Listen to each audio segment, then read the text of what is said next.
अन्यस्मात् सौलभ्यम भक्तो। नमस्कार मित्रों, ये जो सूत्र है ये नारद भक्ति सूत्रों का 58वां सूत्र है जिसे हम आज गहराई से समझेंगे। तो ये सबसे पहले इसके अर्थ को समझते हैं। तो जो सूत्र कहता है अन्यस्मात् सौलभ्यम भक्तो, अर्थात अन्य से सुलभ है भक्ति। तो यहाँ पर नारद मुनि कह रहे हैं कि अन्य सभी साधनों की तुलना में भक्ति जो है वह सुलभ है। तो ये जो बात हमको बताई गई है ये हम पहले भी इस पर चर्चा कर चुके हैं, तो पुनः एक बार इस पर चर्चा कर लेते हैं कि जो सभी साधन है ईश्वर को प्राप्त करने में, उन सभी साधनों में से सबसे सुलभ जो साधन है वह भक्ति का साधन है। समस्या केवल उसमें यह है कि भक्ति करते हुए जो है व्यक्ति को अपने अहंकार को त्यागना होता है, और वो अहंकार या वो क्रिया जो है वह त्याग नहीं पाता। केवल इतना सा ही केवल एक बाधा है जो कि भक्ति को प्राप्त करने में, इससे अधिक और कोई बाधा इस मार्ग में है ही नहीं। तो ईश्वर को प्राप्त करने के जो मार्ग बताए गए हैं उनमें जो तीन मुख्य हैं वह हैं ज्ञान, कर्म और भक्ति। तो इन तीनों में जो है भक्ति सबसे सुलभ है। वो क्यों है? क्योंकि जो कर्म का मार्ग है वहाँ पर व्यक्ति को निष्काम कर्म करना होता है, अर्थात व्यक्ति जो है जो भी कर्म करता है उसको बिना किसी कामना के करता है। तो गीता में जो है इसका बार बार विवेचन भगवान ने किया है कि अपने सभी कर्मों के फल को त्याग दो तुम, अर्जुन को वो कहते हैं। तो जब कोई भी कर्म आप करते हो उस कर्म को यदि आप फल की कामना से ना करके उसको आप केवल इसलिए करते हैं क्योंकि वह आपको करना है, वो आपका कर्तव्य है, तो उस प्रकार से की जाने वाली क्रिया जो है वह कर्मयोग है। परंतु कर्मयोग में भी व्यक्ति को जो है क्रिया करनी होती है, तो क्रिया प्रधान ये साधन हो जाता है कि व्यक्ति कुछ करके जो है ईश्वर को प्राप्त करने का प्रयास कर रहा है। और वहाँ पे वो कर क्या रहा है कि वह जो भी कर रहा है उसको वह जो है फल की कामना से ना करके उसके फल को त्याग करके जो है वह उसे कर रहा है। परंतु व्यक्ति को फिर भी कुछ करना पड़ रहा है, उसमें करने से जो है उसमें संबंध हो जाता है। तो क्योंकि करने का यहाँ पे एक भाव है, इस कारण से जो है जो क्रिया होती है वह उतनी सुलभ नहीं रहती, क्योंकि आप जो कर्म करेंगे उसमें कहीं ना कहीं से किसी न किसी प्रकार से फल जो है वो आप ले ही आते हैं। कि लोग जो है कहने को तो ये कहते हैं कि हम निष्काम कर्म कर रहे हैं, किंतु वास्तव में जो है उसमें फिर भी जो है कामना का प्रवेश कहीं ना कहीं से हो ही जाता है, या कहीं से छुप करके जो है कामना प्रवेश कर सकती है। तो ये एक समस्या उत्पन्न हो सकती है, जिस कारण से जो है कर्म योग में थोड़ी सी जो है व्यक्ति को सतर्क रहने की आवश्यकता होती है, अन्यथा जो है बात बनती नहीं है। फिर ज्ञान का जो मार्ग है वह चिंतन का मार्ग है, जहाँ पर व्यक्ति जो है अन्वेषण करता है, चिंतन करता है।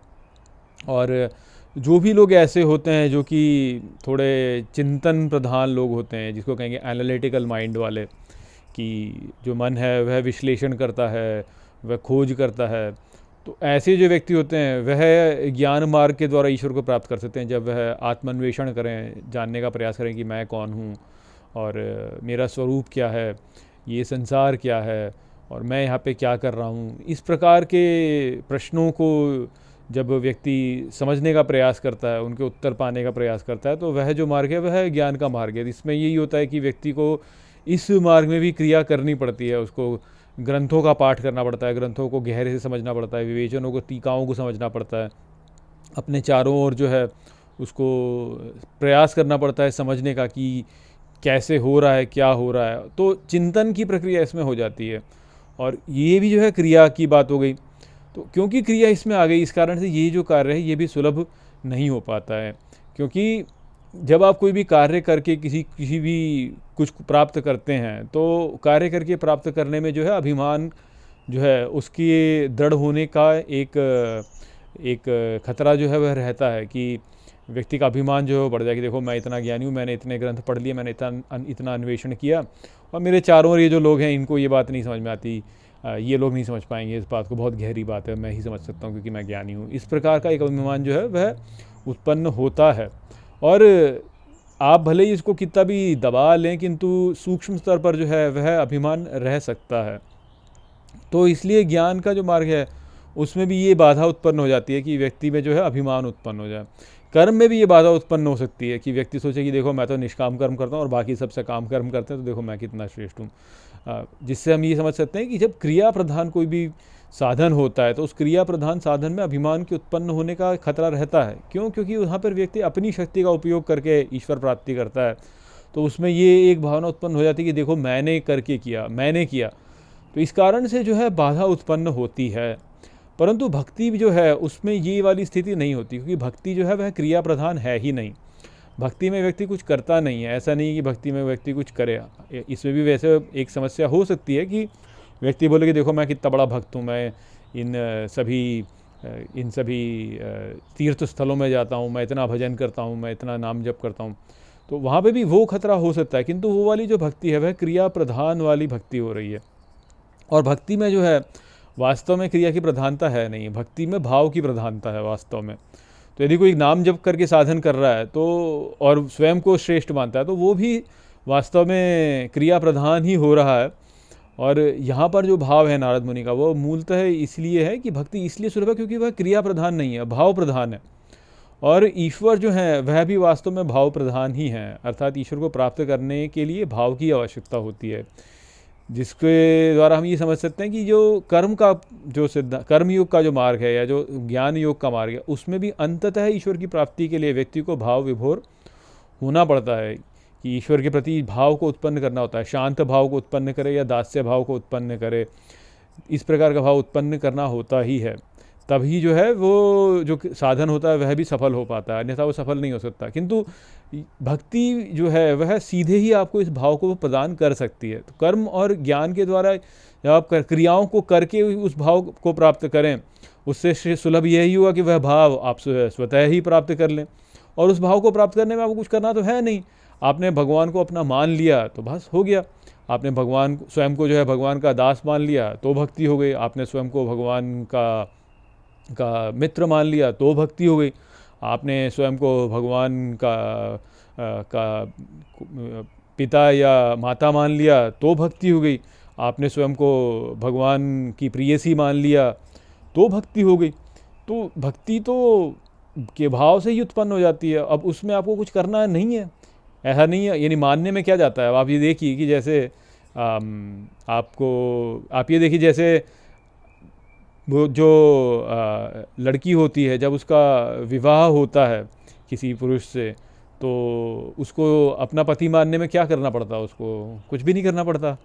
तो ठीक है, लोग जो है विवाह करते हुए अग्नि के 7 फेरे लेते हैं और इस प्रकार के वो जो सभी कार्य होते हैं उनको करते हैं, जो भी सभी जो विवाह के जितने भी रिचुअल्स होते हैं उनको करते हैं वो।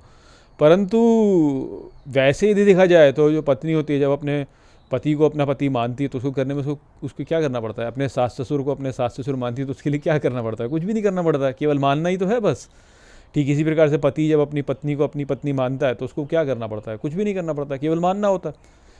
तो मानने से ही जो है वास्तव में प्राप्ति हो सकती है। ठीक इसी प्रकार से ईश्वर को यदि हम आपसे अपना कोई संबंध मान लें तो मान लिया बस, फिर उसमें और क्या करना है, और कुछ करना नहीं है उसमें, और बस वहीं से भाव उत्पन्न हो जाता है। तो मानकर ही भाव उत्पन्न हो जाता है। तो ईश्वर जो है वो मानने वाली वस्तु है वास्तव में। वो जानकर भी, आप जब जानने का प्रयास भी करेंगे तो जानकर भी आप इसी बात को जानेंगे कि भाई ईश्वर मानने वाली वस्तु है।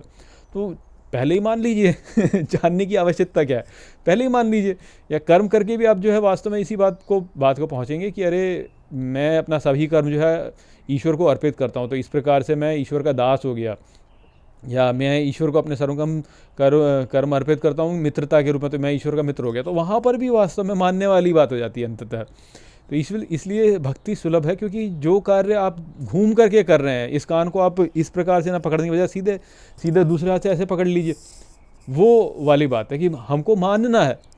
वो मानना जो है भक्ति में आप सीधे मान लीजिए, कुछ और करना ही नहीं उसमें।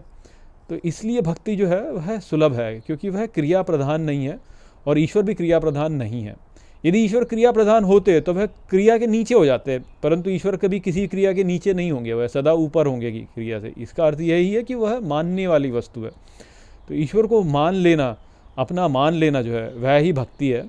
और इसलिए वह सभी अन्य जो भी साधन हैं उनमें से सबसे अधिक सुलभ है, क्योंकि जो अन्य साधन होते हैं उनका भी अंततः जो चरमोत्कर्ष होता है वह भक्ति में ही आकर के होता है, वह मानने में ही, संबंध बनाने में ही आकर के होता है। तो वो संदेश था यहाँ पर इस सूत्र में। आशा करता हूँ कि मैंने इस सूत्र को आपको अच्छे से समझा दिया होगा। चलिए इसी के साथ इस वीडियो को यहीं पे समाप्त करते हैं। नमस्ते।